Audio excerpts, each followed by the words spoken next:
자, 오늘 은혜 받을 말씀은 디모데후서 2장 14절에서 26절 말씀입니다. 너는 그들로 이 일을 기억하게 하여 말다툼을 하지 말라고 하나님 앞에서 엄히 명하라. 이는 유익이 하나도 없고 도리어 듣는 자들을 망하게 함이라. 너는 진리의 말씀을 옳게 분별하며 부끄러울 것이 없는 일꾼으로 인정된 자로 자신을 하나님 앞에 드리기를 힘쓰라. 망령되고 헛된 말을 버리라. 그들은 경건하지 아니하며 점점 나아가나니 그들의 말은 악성 종양이 퍼져나감과 같은데 그 중에 후메네오와 빌레도가 있느니라. 진리에 관하여는 그들이 그릇되었도다. 부활이 이미 지나갔다 하므로 어떤 사람들의 믿음을 무너뜨리느니라. 그러나 하나님의 견고한 터는 섰으니 인침이 있어 일렀으되 주께서 자기 백성을 아신다 하며 또 주의 이름을 부르는 자마다 불의에서 떠날지어다 하였느니라. 큰 집에는 금그릇과 은그릇뿐 아니라 나무 그릇과 질그릇도 있어 귀하게 쓰는 것도 있고 천하게 쓰는 것도 있나니 그러므로 누구든지 이런 것에서 자기를 깨끗하게 하면 귀 쓰는 그릇이 되어 거룩하고 주인의 쓰심이 합당하며 모든 선한 일에 준비함이 되리라. 또한 너는 청년의 정욕을 피하고 주를 깨끗한 마음으로 부르는 자들과 함께 의와 믿음과 사랑과 화평을 따르라. 어리석고 무식한 변론을 버리라. 이에서 다툼이 나는 줄 알미라.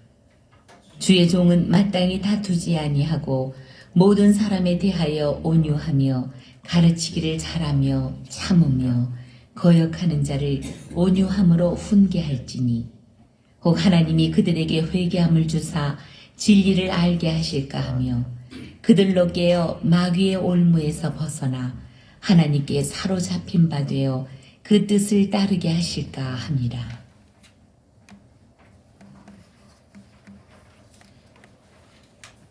기도합니다. 사랑하는 하나님 아버지, 은혜와 사랑을 감사합니다. 주님께서 우리를 오늘도 부르시고 아버지 하나님 귀한 말씀 앞에 세우심을 감사합니다. 또한 아버지 하나님 귀한 예물 앞에 드렸사오니 아버지 그 제목마다 주님 복으로 도와주시옵고 아버지 자녀들이 다 예수 믿고 천국 가게 하옵소서. 손자 손녀들이 다 예수 믿고 천국 가게 도와주시옵소서.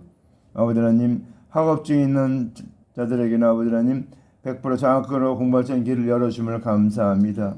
아버지 진학의 문도 아버지 취업의 문도 유학의 문도 열어주심을 감사합니다. 아버지 예물 쓰이는 곳에 하나님 나라가 확장되게 하옵소서. 전국에 28곳 선교거점과 세계 333곳 선교거점이 세워지게 하옵소서. 학교 병원과 기도원과 교회가 세워져서 하나님 나라가 땅까지 전파되게 도와주시옵소서. 머리바닥 덮음같이 여호와로 인정하는 것이 온 땅에 가득하게 도와주시옵소서. 마라나타 주님 속히 오실 것인데 오실 주님을 기다리는 신랑을 기다리는 신부와 같이 정결한 신앙, 순결한 신앙, 순교의 신앙을 갖고 사는 저희들 되게 도와주시옵소서. 예수님 이름으로 간절히 기도합나이다. 아멘. 자, 오늘 말씀의 제목은 귀 쓰는 그릇과 천이 쓰는 그릇. 귀하게 쓰는, 귀하게. 우리 보면 집안에도 보면은 그릇들이 있는데 귀하게 쓰는 그릇이 있죠. 그것도 그냥 함부로 막 쓰는 그릇이 있습니다. 자, 근데 오늘 하나님의 집에서 교회에서 귀하게 쓰는 그릇이 있고 천하게 쓰는 그릇이 있다. 그 이야기 뭡니까? 근데 중요한 거는 이거 하나님이 정한 것이 아니고 내가 어떻게 하느냐에 따라서 내가 쓰임 받는 게 달라진다 그 얘기입니다. 그래서 우리는 어떤 사람들은 그래요. 하나님 나를 귀하게 쓰기로 이미 작정했다. 그거는 이제 조금 벗어나는 얘기입니다. 그럼 어떤 사람은 지옥 가기로 미리 정해놨는가? 아닙니다. 그건 하나님은 큰 대원칙은 정해놨어요. 천국 가는 길은 어떻습니까? 천국 가는 길은 예수 그리스도 재승인을 믿으면 천국 가고 믿지 않으면 지옥 간다. 이것은 정해놨어요. 큰 그릇. 그래서 그 길을 정해놨기 때문에 그 길을 걸어가는 건 누가 걸어갑니까? 우리가 걸어가면 내 자신이 걸어가기 때문에 그것은 나에게 달려있다. 그릇을 어떤 그릇을 어떻게 쓰느냐는 내게 달려있다는 것입니다. 자, 그래서 오늘 14절로 26절 말씀을 보면서 그럼 귀하게 쓰는 사람은 어떻게 해야 될 것인가 하는 것을 자세하게 사도 바울이 오늘 설명을 하고 있습니다. 14절 왔으니까 너는 그들로 이 일을 기억하게 하여 말다툼을 하지 말라고 하나님 앞에서 엄히 명하라. 이는 유익이 하나도 없고 도리어 듣는 자들을 망하게 함이니라 그랬습니다. 우리가 하나님 앞에 귀하게 쓰임받는 사람 등의 특징하는 게 말에 있습니다. 말. 내가 말을 어떻게 하는가. 말. 자, 그런데 여기서 우리가 참 조심해야 될 게 하나 있는데 예수 믿는 사람들은 말다툼, 변론으로 넘어가면 안 됩니다. 변론으로. 우리가 말하는데 어떤 사람들은 그 말다툼, 변론하는 게 뭡니까? 예수님의 그때 대속의 은혜 외에 행위나 유전을 가지고 변론하면은 끝없이 해도 그 변론은 끝나지 않는다라는 것입니다. 우리는 진리를 선포하는 거지 변론하는 게 아닙니다. 우리는 변론을 하면은 우리가 제가 전도하다가 느끼는 건데 변론을 넘어가게 되면은 1시간이고 2시간이고 얘기해도 끝이 안 나요. 왜? 그 사람까지 이론 갖고 계속 얘기하니까 우리는 성경을 갖고 얘기하는데 그 사람은 세상적인 것 갖고 얘기하니까 이게 변론이 끝이 안 납니다. 그래서 우리는 말다툼을 하지 말라 그 얘기는 뭡니까? 말다툼거리를 만들지 말라는 거예요. 그럼 어떻게 해야 됩니까? 우리는 하나님의 언약대로 오신 예수 그리스도의 대속의 은혜를 말해야 된다는 것입니다. 진리만을 말해야 된다는 것입니다. 그래서 이게 예수 그리스도의 대속의 은혜를 믿는 믿음 외에 다른 것 가지고 더하게 되면 구원받는 일에 돌에 방해가 되는 것을 일컬어서 유익이 하나도 없다 그렇게 말하거든요. 유익이 하나도 없다. 그렇죠. 우리가 변론으로 넘어가면은 변론을 하게 되면은 유익이 하나도 없습니다. 왜? 시간만 허비하고 말만 많아지고 우리는 어떤 열매를 거둘 수가 없게 됩니다. 그래서 우리가 귀하게 쓰는 글을 내려면 첫째로는 뭡니까? 말다툼을 하지 말라. 변론하지 말라 그 얘기입니다. 변론하지 말라. 왜? 그 일은 뭡니까? 도리어 듣는 자를 망하게 한다는 것입니다. 망하게. 그러니까 그 영혼을 살려야 되는데 우리의 역할은 뭡니까? 우리의 역할은 죽어가는 영혼을 살리는 게 우리의 역할입니다. 우리가 해야 될 일이고 우리가 목표하는 바가 그것입니다. 그런데 그것을 하지 않고 변론을 넘어가다 보면 뭡니까? 그 영혼을 망하는 길로 이끌 수밖에 없다 그 얘기입니다. 망하는 길이 뭡니까? 지옥 가게 된다는 것입니다. 지옥 가게 된다. 그래서 유익이 하나도 없어서 유익이 없습니까? 유익이란 건 뭡니까? 지옥 간 영혼이 천국으로 갈 수 있게 도와주는 게 그게 유익인데 그게 하나님 앞에 가장 큰 일인데 그런 일을 하지 못하고 변론만 하다 보면 그 영혼으로 하여금 천국 가지 못하고 지옥 가도록 하기 때문에 그것은 유익이 없다 이렇게 말하고 있습니다. 두 번째 이제 귀세운 그리스도를 내면 어떻게 합니까? 너는 진리의 말씀을 옳게 분별하며 부끄러울 것이 없는 일꾼으로 인정된 자로 자신을 하나님 앞에 드리기를 힘쓰라 그랬습니다. 여기 진리의 말씀을 옳게 분별하며 그랬는데 우리말에 분별하고 분별하고 말이 좀 다릅니다. 분별은 뭔가 하면 서로 다른 거를 이렇게 골라내는 겁니다. 뭐 공하고 뭐 이런 쇠붙이하고 이렇게 완전히 다르잖아요. 서로 성질이 다른 거를 골라낼 때는 분별이라고 합니다. 근데 분별은 뭔가 하면 쌀 가운데 맵쌀 가운데 찹쌀이 들어가 있어요. 그거 고르려면 어떻게 합니까? 아주 조심해서 이렇게 자세히 봐서 이렇게 골라야 되잖아요. 이게 분변이에요. 비슷한 거. 그러니까 우리가 진리를 말하는데 가짜가 막 섞여 있어요. 여러분, 세상에 금반지나 다이아몬드는 가짜가 있어요. 근데 구리반지는 가짜가 없죠. 왜 그렇습니까? 구리반지는 값어치가 없기 때문에 가짜를 만들 필요가 없어요. 근데 금반지나 다이아몬드는 가짜를 만들어서 돈을 벌어야 하잖아요. 그러니까 요새 보니까 뭐 짝퉁 만들어 갖고 명품을 갖다가 꼬다리 벗겨갖고 짝퉁을 만들어 갖고 이렇게 합니다. 왜? 돈을 벌 수 있으니까.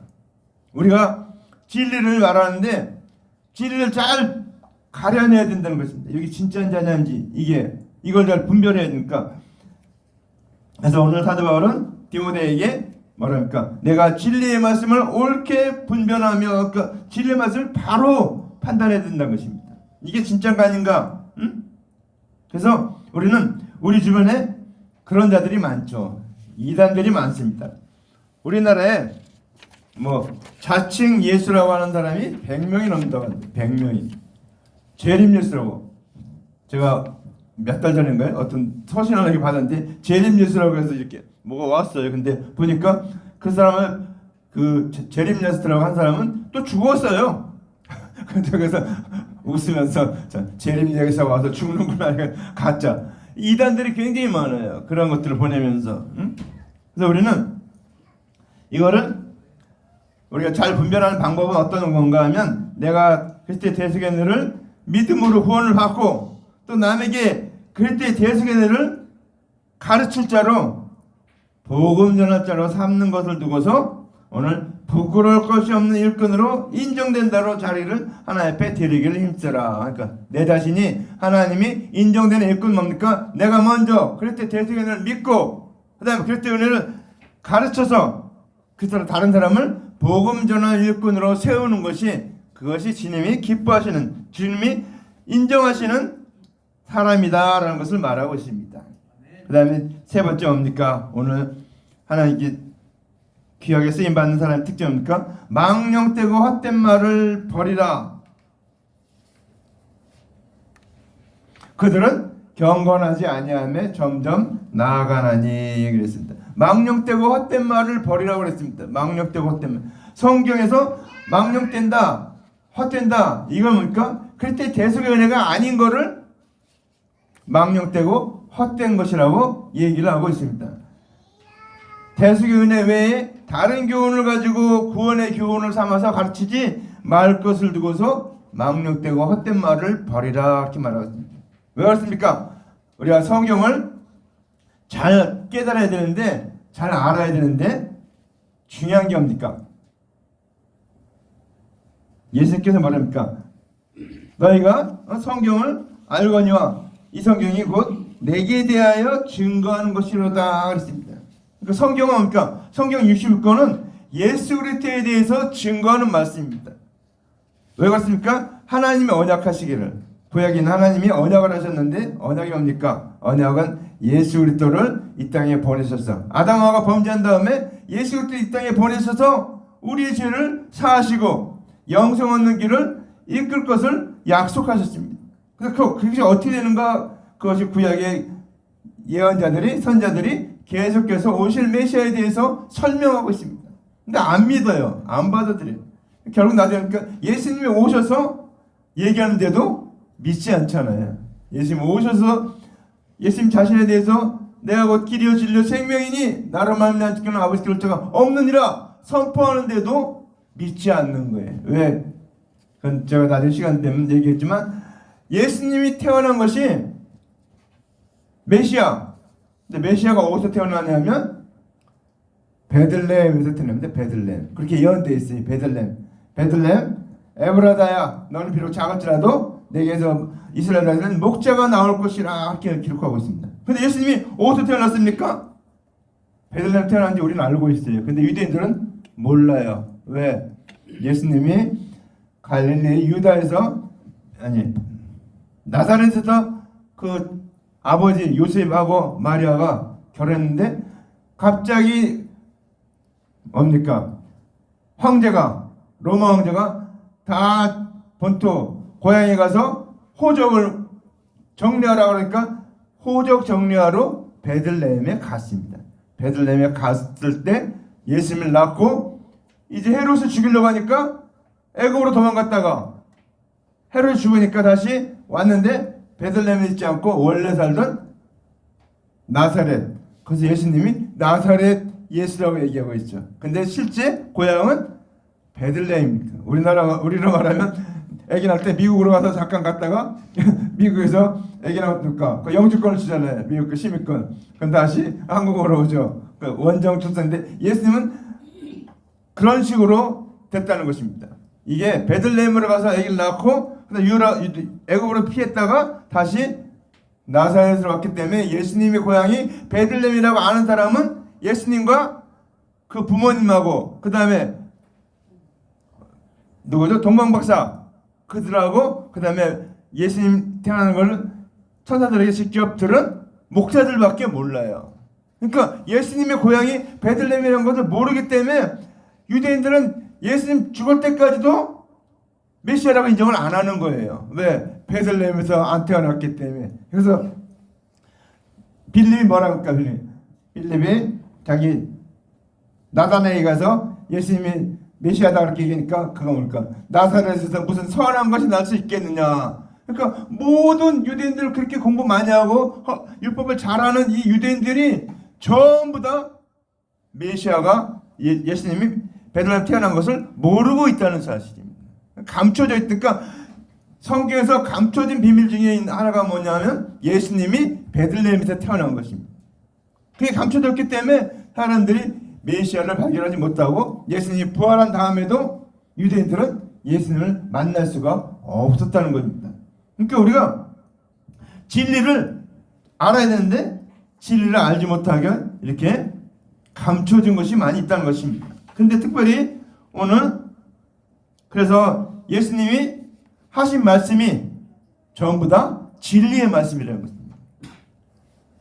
살리는 것은 영이니 육은 무익하니라. 내가 너에게 있는 말이 영이요 생명이니 그랬습니다. 예수님이 하신 말씀이니까 살리는 것은 영이니 육은 무익하다. 그러니까 육은 플러스 마이너스 제로잖아요. 육은 왔잖아요. 이 땅에 태어났잖아요. 태어났는데 어떻습니까? 때가 되면 갑니다.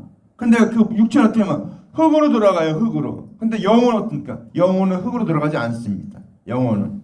그래서 살리는 것은 영이니 그랬습니까? 영은 영원토록. 우리 학교에서도 배웠지만 영원 불멸입니다. 오래 산다는 거예요. 영원히 산다는 거죠. 근데 육신은 그래서 예수님은 우리에게 살리기 위해서 예수님 말씀입니다. 내가 너에게 말하는 영이요 생명이니 그랬습니다. 우리를 살리는데 영을 살리고 육을 살리기 위해서 하셨다. 그렇기 때문에 우리는 여기 오늘 말씀대로 망령되고 헛된 말을 버리라 그랬습니다.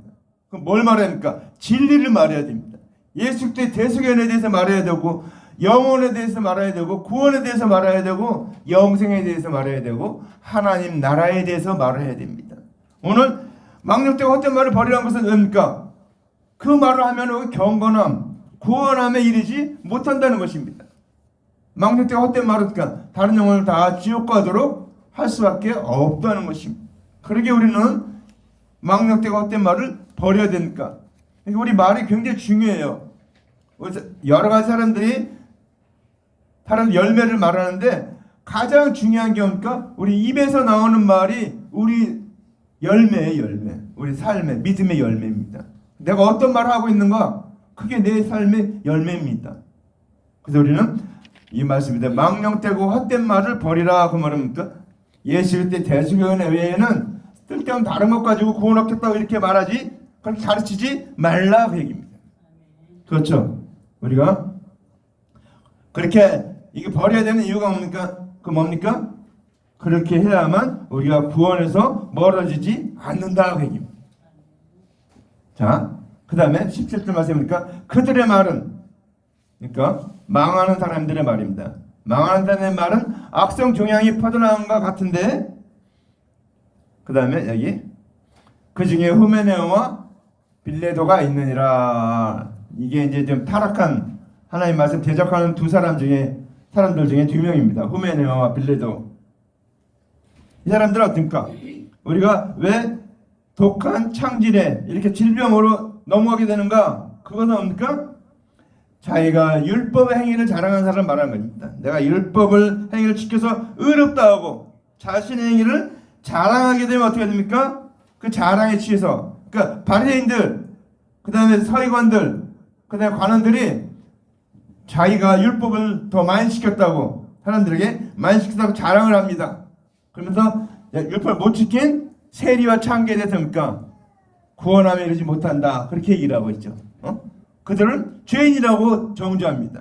바리새인들과 예수님이 세리와 같이 밥을 먹으니까 너희 선생님 어째요? 죄인들과 같이 밥을 먹느냐. 이스라엘 사람들은 있죠, 밥 먹는 게 굉장히 중요해요. 그래서 자기하고 같이 구원을 받지 않은 사람하고는 밥을 먹지 않습니다. 굉장히 중요한 거죠. 그래서 구원 받은 사람끼리만 밥을 먹어요. 근데 예수님이 메시아라고 하면서 죄인인 이 세리와 창기들 이런 사람들하고 같이 밥을 먹으니까 너희 선생님은 어찌하여 저희 죄인들과 밥을 같이 먹느냐, 그렇게 얘기하는 거예요. 그 말은 뭡니까? 메시아가 아니다, 그런 것을 얘기하는 겁니다. 그러니까 우리는 잘 좀 깨달아야 돼요. 그래서 우리는 율법의 행위로는 어떻게 됩니까? 구원을 얻는 것이 아니고 율법으로는 뭡니까? 죄악을 깨닫게 하는 것입니다. 죄악을 깨닫게 하는 것이지, 율법은 우리를 천국 가도록, 구원함을 얻도록, 영생을 얻도록 도와주지 않는다는 것입니다.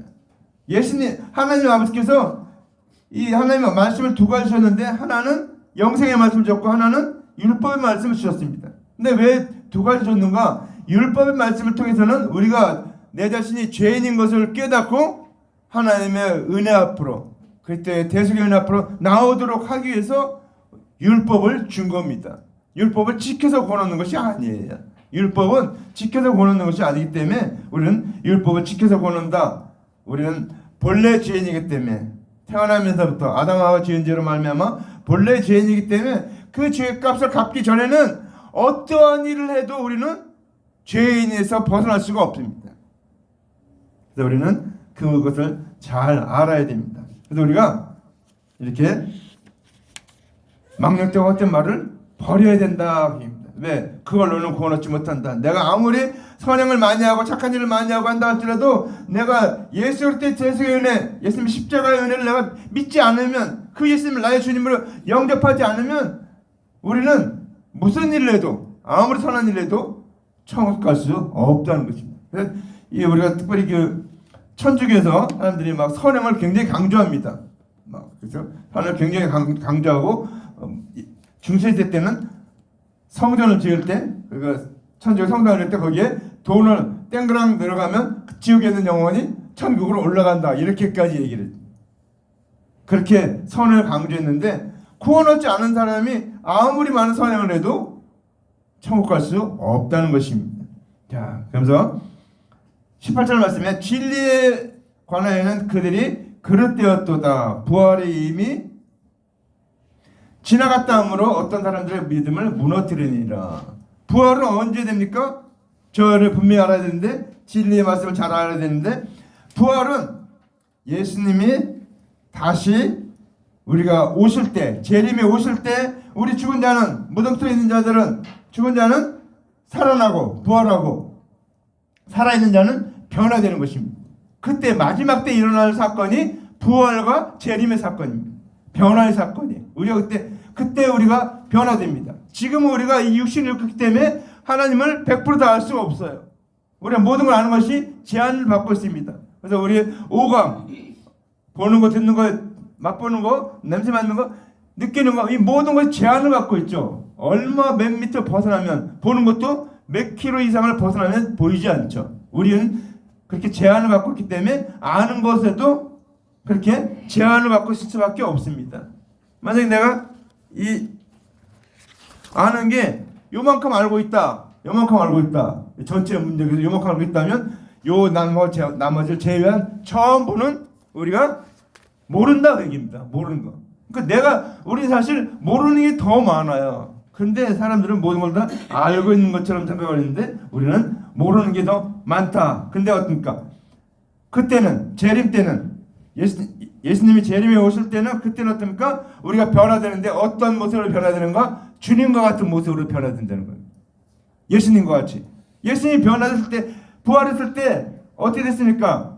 막달라 마리아가 예수님 부활했는데 가서 만나고 예수님 보고 예수님 모르겠어요. 예수님 옷 붙잡고 우리 예수님 시체 어디다 뒀습니까? 내가 가져갈 테니까 알려주십시오. 그렇게 얘기하잖아요. 예수님 바로 앞에 있는데도 예수님이 마리아야. 그러니까 그때 그 음성을 듣고서 예수님이구나라고 알게 됐다는 거예요. 그러니까 그 모습이 어떻습니까? 육체에 살아있을 때 그 모습이 아니고 변화된 모습, 전혀 알아볼 수 없는 모습으로 변화된다는 거예요. 그게 뭡니까? 영생의 몸을 입는다는 것입니다. 그래서 우리가 마지막 날에 부활과 변화와 우리 몸이 변화되는 영생의 몸을 입는 그런 사건이 벌어지는데 여기서 부활이 지나갔다 이렇게 얘기한 사람들이 있다는 거예요. 그래서 사람들의 믿음을 무너뜨렸던데 부활은 아직 안 됐다고 합니다. 우리의 부활은 아직, 예수님은 부활하셨지만 우리는 아직 부활하지 않았어요. 우리는 예수님이 오셔야, 그때 살아있는 사람은 죽음을 보지 않고 변화되고, 무덤 속에 있는 자들은 전부 주께서 호령과 천사의 앞을 친히 하늘로 강림하시리니 그리스도 안에서 죽은 자들이 먼저 일어나고 다 공중으로 올라가는 겁니다. 다 같이 그 얘기하죠. 자석, 센 자석을 갖고 이렇게 딱 이렇게 쫙 하면, 그러니까 밑에 목 같은 게 있으면 쫙 다 올라오죠. 막 세게 탁 올라오죠. 우리가 걱정하는 게 있어요.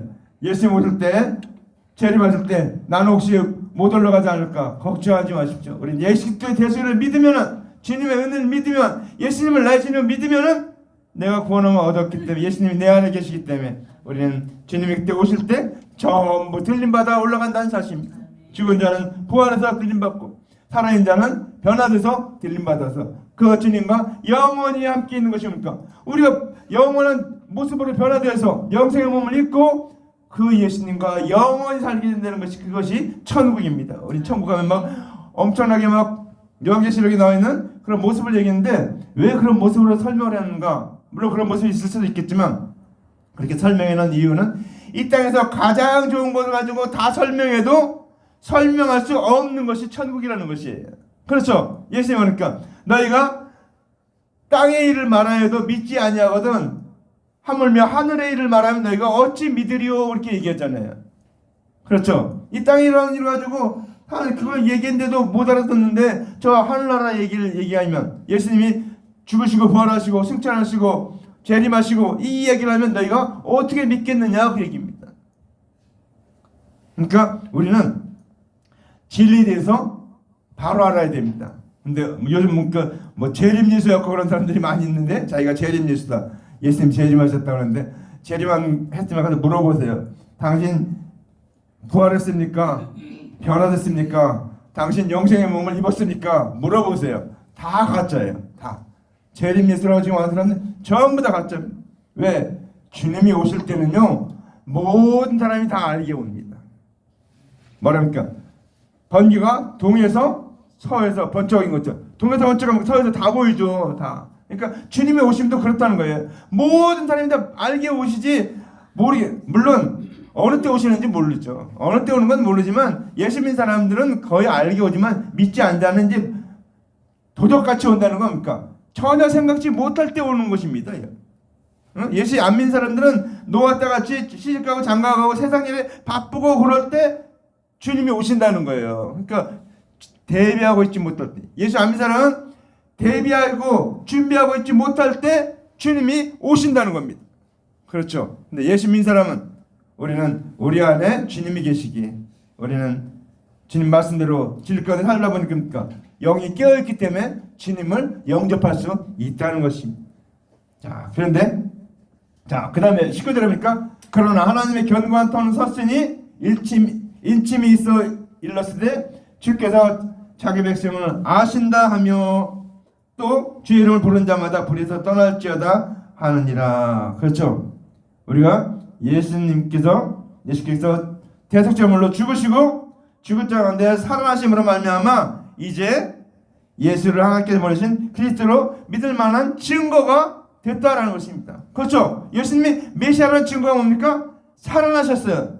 우리 죄를 위해서 죽으시고 사흘 만에 살아나셨다는 사실입니다. 그게 증거예요. 그렇죠?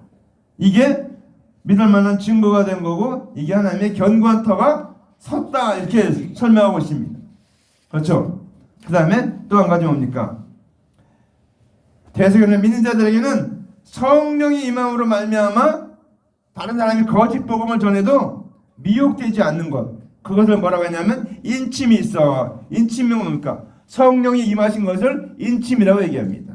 성령의 깨달음을 받는 것을 인침이라고 그래요. 그러니까 도장 어떻습니까? 우리가 내 것이라고 하면 이렇게 뭐 도장을 딱 들어갖고 이렇게 꽝 찍죠.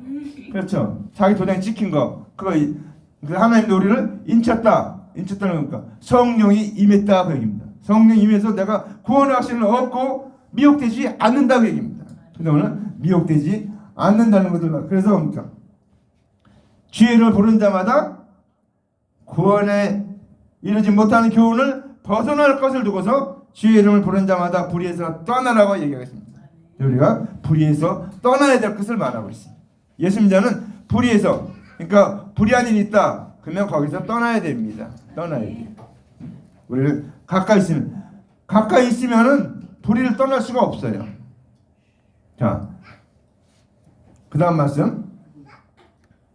큰 집에는 금그릇과 은그릇 아니라 나무릇과 질그릇에서 귀하게 쓰는 것도 있고 천하게 쓰는 것도 있나니. 오늘 본문 말씀입니다. 본문 제목 말씀인데 큰 집은 뭔가 하면 하나님께서 언약하신 언약을 큰 집이라고 얘기합니다. 그러니까 하나님 말씀하신 약속하신 전부 그 말씀을 하나의 언약을 오늘 큰 집이다 그렇게 말하고 있습니다. 자, 그래서 이 선자들이 말한 대속의 은혜, 그것이 금그릇이에요. 그리고 모세가 율법을 기록한 것이 은그릇입니다. 그래서 은은 어때요? 여러분, 옛날 임금들이 밥을 먹을 때 항상 그 옆에 있는 시종들이 갖고 있는 게 하나 있습니다. 그게 뭔가 하면 은수저를 갖고 있어요. 그렇고 은수저를 이렇게 음식에다 이렇게 넣어봅니다. 왜? 독이 들었나 안 들었나? 독이 들었으면 은수를 넣으면 시커멓게 쑥 변해요. 은이. 그러니까 은은 독에 굉장히 민감해요. 마찬가지로 죄에 민감한 것이 율법이에요. 율법은 죄에 대해서 강력하게 정죄하고 있습니다. 이것이 죄다, 이것 죄다, 이렇게 하지 않으면 죄다, 강력하게 말하고 있습니다. 근데 우리는 어떻습니까? 자, 우리는 오늘 고린도서 4장 7절에 우리가 이 보배를 질그릇에 가졌으니 이는 능력이 심히 큰 것이 하나님께 있고 우리에게 있지 않냐면 알게 하려 함이라. 우리가 왜 귀하게 하나님이 귀하게 오시는가 하면 우리 안에 우리가 질그릇인데 질그릇 안에 보배를 가졌기 때문에 그렇습니다. 보배. 우리가 보배를 가졌기 때문에 하나님이 우리를 귀하게 여기신다. 그래서 하나님의 말씀을 맡은 유대인 중에 그리스도의 대속연을 믿는 자는 나무그릇, 그 다음에 이방인에서 그리스도의 대속연을 믿는 자들도 나무그릇, 질그릇이라고 하고 있습니다. 자, 그래서 이 질그릇과 이게 네 가지 종류가 있죠. 금그릇, 은그릇, 나무그릇, 질그릇. 자, 그래서 어떤 사람이 그럼 금그릇인가, 귀하게 쓰는 금그릇인가 이렇게 말씀하니까 하나님의 언약대로 오신 그리스도의 대속의 은혜를 믿고 가르치는 자가 금그릇이에요. 그래서 귀히 쓰는 것이 됩니다. 그러니까 귀하게 쓰는 것은 금그릇인데 그리스도의 대속의 은혜를 믿고 가르치는 자가 금그릇이에요. 근데 율법의 행위를 가르치는 자는 모든 사람을 죄인 만드는 일을 하는 것임을 두고 은그릇이라고 얘기하고 천이 쓰는 그릇이라고 얘기합니다. 근데 이것도 필요해요. 왜? 사람들이 죄인인 것을 모르기 때문에 이 율법을 얘기해서 죄인인 것을 깨닫게 합니다. 예수님 오셔서도 사람들이 그러니까 계속해서 율법만 지키고 있잖아요. 그걸 예수님 믿지 않으니까 예수님 오니까 더 심하게, 더 엄격하게 율법을 얘기했죠. 뭐랍니까? 여자를 보고 음욕을 품는 자마다 마음에 이미 간음하였느니라 이렇게 말하고 있죠. 전에는 어떻습니까? 간음죄는 육신적으로 범해야 간음죄인데 예수님은 뭡니까? 생각만 해도 간음죄다 그러면 그럼 어떻게 죄인 아닌 사람이 믿겠습니까? 남자들은 어떻습니까? 뭐 미스코리아 보면서 야 이쁘다 저 여자 그렇게만 생각하는데 그 다음도 막 생각하잖아요. 막 성각으로 막 여기 머릿속에 막 집을 막 짓잖아요. 사람들은 보기만 해도 여자들 보니까 뭐 차은우 같이 그냥 멋지게 잘생기다는 보면 야 이렇게 사람들은 생각으로도 벌써 죄를 범하고 있다는 거니까 예수님은 그런 것까지 죄라고 그랬어요. 그리고 자기 형제에게 욕한 사람 라가라고 욕한 사람은 천국에 들어갈 수 없다고 얘기하고 있잖아요. 응? 자, 우리가 그래서 비판하지 말고 정죄하지 말고 판단하지 말라고 그랬죠. 우리가 똑같이 그렇게 봤기 때문에 뭡니까? 주님은 우리에게 더 오셔서 율법을 더 강화시켰어요. 왜? 율법으로는 구원할 수 없기 때문에 그리스도의 대속죄를 믿어라 그 얘기입니다. 예수님을 왜 보내셨습니까?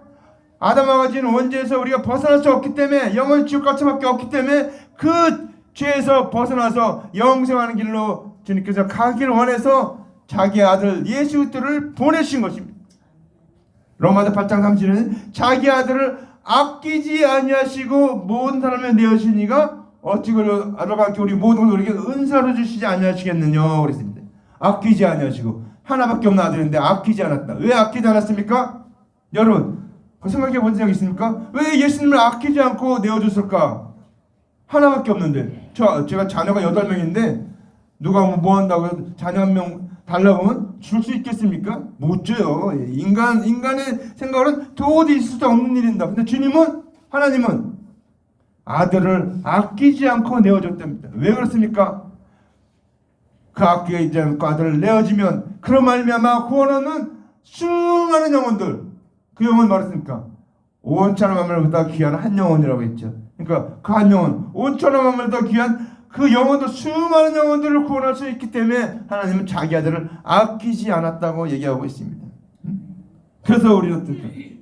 우리는 귀 쓰는 것이 되어야 됩니다.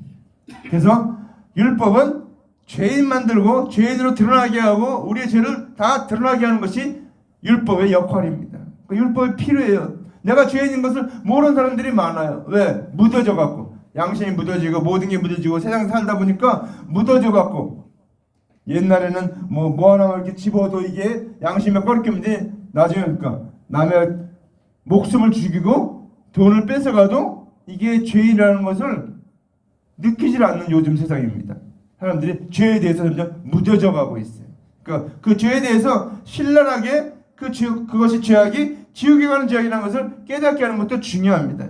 이것도 하나님 앞에 쓰임받는 건데 그거는 귀하게 쓰임받는 것이 아니고 천하게 쓰임받는 것이다. 그러니까 어떻게 죄인인 것을 드러나게 하는 것까지는 역할을 한다는 것입니다. 그 다음에 우리가 해야 되니까 우리가 금그릇을 귀한 것으로서 그때 대속의 전해서 그 사람들을 영생함을 얻도록 하는 것이 우리가 하는 일인데 그것이 귀한 일이고 하나님이 기뻐하는 일이다. 그 얘기 말입니다. 그 다음 맞습니까? 그러면 누구든지 이게 되게 갑자기 넘어가 버렸대. 그럼 누구든지 이런 말 자기를 깨끗하게 하면 귀에 쓰는 것이 되어 거룩하고 주인의 쓰심에 합당하며 모든 선한 일에 예비함이 되리라 그랬죠. 예비함이 되리라. 그래서 우리가 구원 얻게 하는 일을 하게 된다는 것입니다. 그것이 귀한 일이고 하나님 앞에서 귀하게 쓰임받는 일이다. 그러니까 우리는 세상에 어떤 훌륭한 일을 많이 해서 하나님 앞에 귀하게 쓰임받는 것이 아닙니다. 하나님께 귀하게 쓰임받는 것은 영혼 구원하는 일이 하나님께서 가장 귀하게 쓰임받는 일입니다. 영생함을 얻게 하는 것이 가장 귀한 일입니다. 왜? 여러분 영생함보다 더 귀한 것이 어디 있습니까? 우리 이 땅에 60년, 70년, 80년, 190년, 110년 살지만 그거 살면 끝납니다. 근데 끝나고 나서 그 다음에 없는 것이 아니고 그 다음에 영원한 삶이 기다리겠거나 믿지 않으면 영벌이 기다리고 있습니다. 지옥에서 영원히. 지옥에서 영원히 어떤 벌이 있는 그 박영규 목사님이 전도 많이 하는 박영규 목사님 신학 박사인데 그분이 이제 천국과 지옥을 죽은 게 아니고 3일 동안 꼼짝 못하고 이렇게 꼬부라져갖고 아무것도 못하고 영원히 천사들에 이끌려서 천국과 지옥을 갔다 오는 분이에요. 그분이 살아나갖고 이제 얘기하는데 지옥에 가면 어떤 일인가? 큰 칼이 있어요. 큰 칼이 있어갖고 저 사람이 죄를 졌다 하면 배에다가 칼 집어넣는 거예요. 쑥 집어넣어갖고 어떻게 합니까? 죽잖아요. 그럼 또 빼가지고 또 살아나면 또 늙고 또 죽으면 또 빼고 또 살아나면 또 죽고 이게 영원토록 반복되는 거예요. 그러니까 이게 사는 겁니까? 이건 죽은 거죠, 죽은 거. 근데 우리 어떻습니까? 영원한 천국에서 영원토록 우리가 사랑하는 그 주님과 찬양하며 감사하며 영광 돌리며 사는 것이 영원한 삶이라는 것입니다. 지옥은 영원한 삶이 아니에요. 그거는 죽음의 삶이고 영벌이고 정말 사그라져 버리는 없어져가는 그런 삶이라는 사실입니다. 그렇기 때문에 우리가 영생을 얻게 하는 것은 너무도 귀한 일이다라는 것입니다. 그래서 이런 것에서 우리를 깨끗하게 하면 주인의 수심에 합당하며 모든 선한 일에 예비함이 되리라 그랬지. 예비함이 되리라. 그렇죠. 우리가 예수님이 대속의 되신 후에는 예수 그리스도의 은혜 안에서 의롭게 됩니다. 예수님을 믿으면 우리는 의롭게 되는 거예요. 우리가 어떤 선한 일을 많이 해서 착한 일을 많이 해서 의롭게 되는 게 아니고 우리는 예수 그리스도의 대속을 믿으면 그 믿음 자체로 말미암아 우리가 의롭게 되는 것이. 그래서 거룩하게 된다는 것입니다. 그래서 주인의 쓰심에 합당하며 모든 일에 선한 일에 예비함이 되리라. 주님이 우리를 귀하게 쓰실 수 있게 된다. 그입니다. 그 다음 말씀이니까 또한 너는 청년의 정욕을 피하고 주를 깨끗한 마음으로 부른 자들과 함께 의와 믿음과 사랑과 화평을 따르라 그랬죠. 내가 청년의 정욕을 피하라는 것은 어떤 뜻인가 하면 내가 청년이 힘이 있죠. 힘이 있는 것 같이 율법을 내가 다 준행해서 의롭게 되겠다. 그런 의욕이 있다. 그거를 절제하라는 것입니다. 그것을 피하라는 거예요. 우리가 그럴 수 힘이 있긴 있어요. 그렇게 살 수 있지만 그건 어떻습니까? 그건 헛된 삶이죠. 율법을 통해 내가 의롭게 되겠다고 열심히 하면 어떻습니까? 사도 바울이 단적인 예입니다. 사도 바울은 자기는 의롭게 살기 위해서 하나님의 말씀대로 율법을 지키기 위해서 그러니까 그 율법에 가말리엘 문에서 그 모든 걸 다 배웠고 그 다음에 예수 믿는 자를 다 죽이려고 다 잡아 끌어댔죠. 감옥에 뒀고 그래서 이제 어디로 갑니까? 다메섹 지금 다마스커스 거기로 잡으러 가다가 거기서 예수님을 만났죠. 거기 만나서 그가 뭡니까? 자기가 알고 있던 모든 율법의 모든 것 그 모든 것이 다 헛것이라는 걸 거기 알고 있습니다. 근데 뭐라고 얘기합니까? 그가 거기서 얘기하는 게 내가 십자가 외에는 다른 걸 다 배설물로 여긴다. 그가 정말 그 정욕 뜨거운 열심을 가지고 그 율법을 지키려고 했는데 그게 아무것도 아니었다라는 것을 사도 바울은 나중에 은혜를 받고 나서 자백하고 있습니다. 간증하고 있죠. 그러다 우리는 어떻습니까? 우리는 그런 일에 힘쓰지 말고 주를 깨끗한 마음으로 부른 자들과 함께 의와 믿음과 사랑과 화평을 따르라. 그 얘기는 뭡니까? 우리는 그때 대속의 은혜를 믿을 것을 두고서 이렇게 말하는 것입니다. 다 쉽게 말해서 그때 대속의 은혜를 믿어라 얘기입니다. 계속해서. 근데 우리는 믿음을 언제까지 지켜야 되는가? 주님 오시는 날까지 지키는 게 믿음입니다. 주님 오시는 날까지 우리는 이 믿음을 끝까지 지켜야 돼요.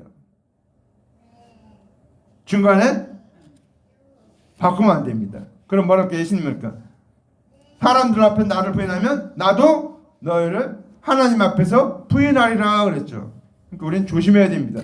주님을 부인하는 그런 어리석은 일은 범하지 않아야 된다.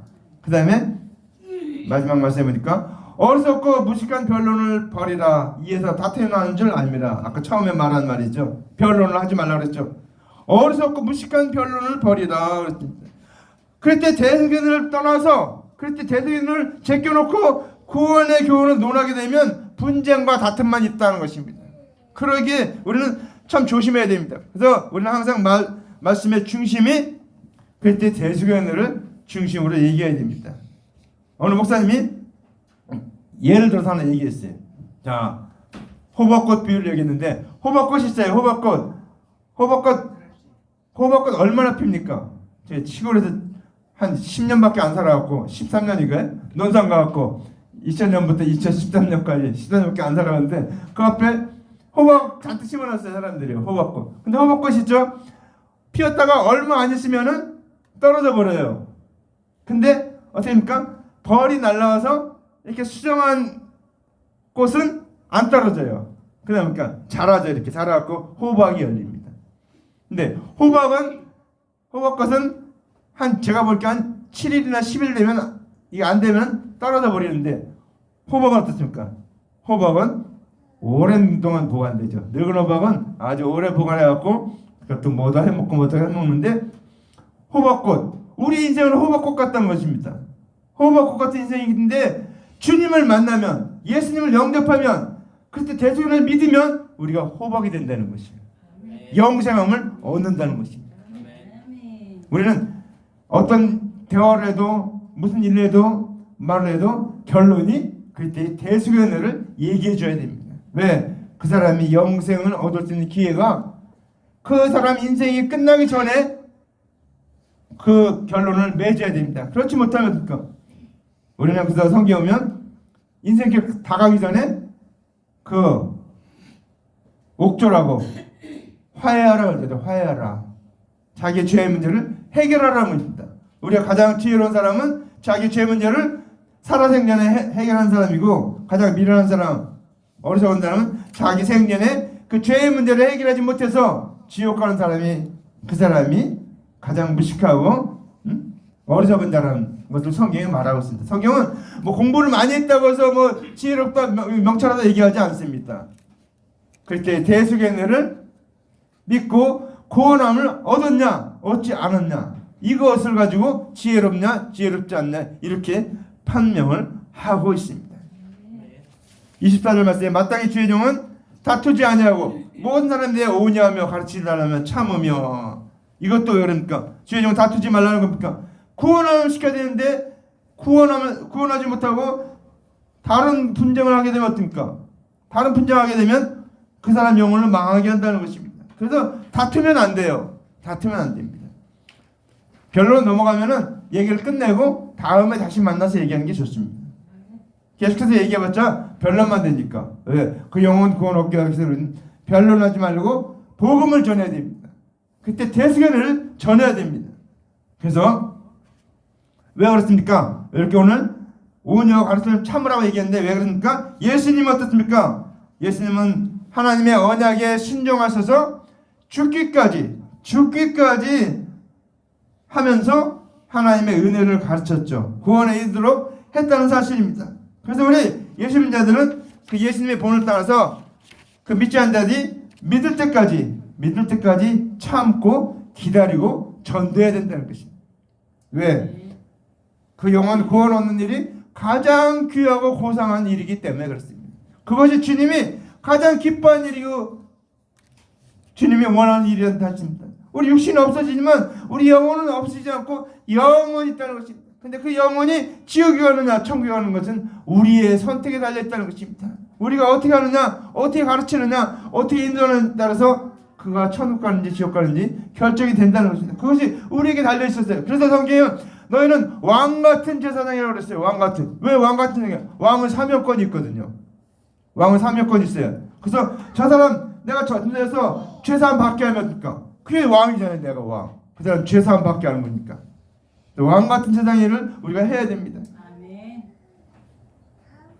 그 다음 말씀에 거역하는 자를 온유함으로 징계할지니 혹 하나님 정에 회개함을 주사 진리를 알게 하실까 하며, 거역하는 자를 온유함으로 예수님이 하신 것처럼 그렇게 끝까지 하라는 거예요. 왜?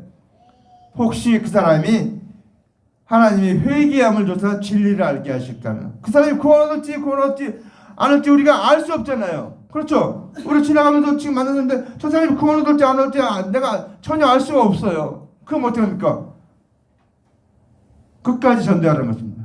구원 얻을지 안 얻을지. 그러니까 그 우리의 할 일은 뭡니까? 저 사람이 구원 얻고 안 얻고는 내게 달린 일이 아니기 때문에, 하나님이 하실 일이기 때문에, 성령님이 하실 일이기 때문에 우리는 그러니까 전하는 일까지 해야 됩니다. 우리는 전하기만 하면 돼요. 전하기만. 그 나머지까지는 책임질 필요는 없지만 전하기는 하는데 언제까지 해야 됩니까? 믿을 때까지 전해야 됩니다. 그래서 왜 그렇게 해야 됩니까? 마지막 말씀 거기 나와 있어요. 마지막 말씀. 그들로 깨어 마귀의 오음에서 벗어나 하나님께 사로잡힌 되어 그 뜻을 따르게 하심과 까줄까 함이라. 그게 뭡니까? 구원 얻게 하기 위해서 그렇게 하라는 것입니다. 끝까지 우리는 그들에게 끝까지 온유함으로 그들에게 끝까지 복음을 거만함으로 하지 말고 온유함으로 이렇게 해야 되는 이유는 뭡니까? 그들로 구원을 얻게 하기 위해서. 구원은 하나님이 구원 얻게 하실 줄 모르니까. 그러니까 우리는 포기하지 마세요. 우리는 포기하지 말고 끝까지 전하시기 바랍니다. 시간이 있든지 없든지. 그러니까 때를 얻든지 못 얻든지 뭐라 했습니까? 복음을 전하라 그랬죠. 왜? 그 사람이 구원을 얻든지 구원 안 얻든지 우리는 알 수 없기 때문에 전하라는 것입니다. 그러면 그때에 맞게 하나님이 구원하기도 하고 구원하지 못하기도 한다는 사실입니다.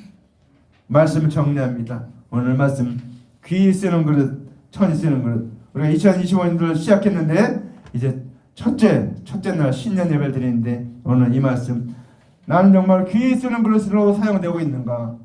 귀하게 쓰고 있는가? 잘 돌아보시기 바랍니다. 내가 하나님께서 나를 얼마나 귀하게 쓰기를 원하시는가? 그 뜻을 먼저 깨닫고 내가 그렇게 구원받다는 것을 깨닫고 그 다음에 다른 영혼들을 그렇게 구원할 수 있는 일을 감당해서 정말로 귀하게 쓰임받는 저와 여러분들 2025년 되기를 주님의 이름으로 간절히 축원합니다. 기도합니다. 사랑하는 하나님 아버지 감사합니다. 오늘도 말씀하여 주신 것 감사합니다. 오늘도 우리에게 아버지 하나님 이 귀한 말씀 주신 것 감사합니다. 우리는 정말 아무것도 아닌 보잘것없는 인간인데 아버지 하나님 우리를 구원해 주셔서 아버지 우리를 아버지 하나님 영생을 얻고 아버지 구원을 얻고 주 예수 때 재생을 믿고 아버지 하나님의 자녀 되게 하신 것 감사합니다. 아버지 2025년 시작하는데 시작하는 이 2025년도가 정말 주님이 원하시는 귀하게 쓰는 그릇 되게 도와주셨고 쓰임받는 그릇 되게 도와주셨고 하나님의 뜻을 이루는 하나님 기뻐하는 일을 이루는 귀한 사람들 되게 도와주시옵소서. 주님 영광 받으시옵소서. 인도하옵소서. 우리를 붙잡아 주셔서 아버지 이 말씀이 바로 깨닫고 우리도 아버지 주님께 귀하게 주님의 큰 집에서 귀하게 쓰임받는 저희들 되게 도와주시옵소서. 금거리도 쓰임받는 저희들 되게 도와주시옵고 아버지 하나님 수많은 자들을 많은 영혼들 주님께로 옳은 대로 인도하는 아버지 하나님 그러한 자들 되게 도와주시옵소서. 주님 영광 받으시옵소서. 아버지 인도하셨고 주님 붙들어 주시옵소서. 인도하옵소서. 사랑하는 하나님 아버지 감사합니다. 오늘도 우리에게 말씀하신 것 감사합니다. 2020년도 시작하도록 우리에게 육체의 생명도 허락하여 주셨고 영생함도 허락하신 것을 감사합니다. 영광 받으시옵소서. 아버지 하나님 지금까지 지내온 것이 다 주님의 은혜인데 이제 2020년도 시작하시오니 아버지 하나님 올해 아버지님께서 놀라운 새 일을 행할 것을 믿습니다. 우리를 통해서 그런 일을 이루어갈 줄 믿습니다. 이 아버지 채우시는 길을 통해서 이루어갈 줄 믿습니다. 영광 받으시옵소서. 예수님 이름으로 간절히 기도합니다. 아멘.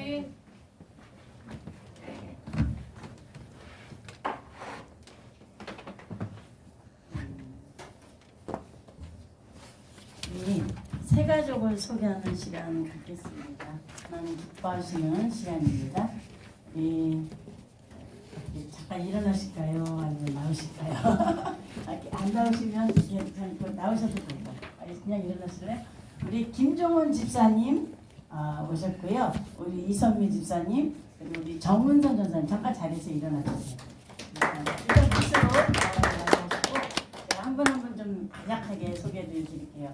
우리 이선미 집사님은 우리 용산 성교교회 있을 때 우리 임마누엘이 아주 어릴 때 같은 나이의 아이를 데리고 예배를 드리고 오후에 잠깐 이제 피곤하시면 우리 사택에 오셔서 쉬시고 그런 인연이라 30년이 넘은 인연이고 계속 기도하다 보니까 이렇게 하나님 좋은 만남으로 동역자로 보내주셨고 그래서 우리 김정원 집사님 같은 경우는 사실 우리 교회도 박사님이 오셨네요.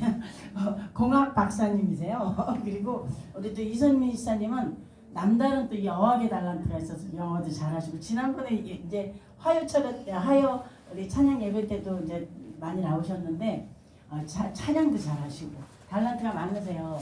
영혼도 막 또 교회에 있을 때도 전도도 많이 하시고 아마도 우리 채우시는 교회가 온천한 만민을 주님께 인도해달라고 제가 한 40년 기도했더니 하나님 때가 되니까 이렇게 귀한 분들을 보내주셨습니다. 감사합니다.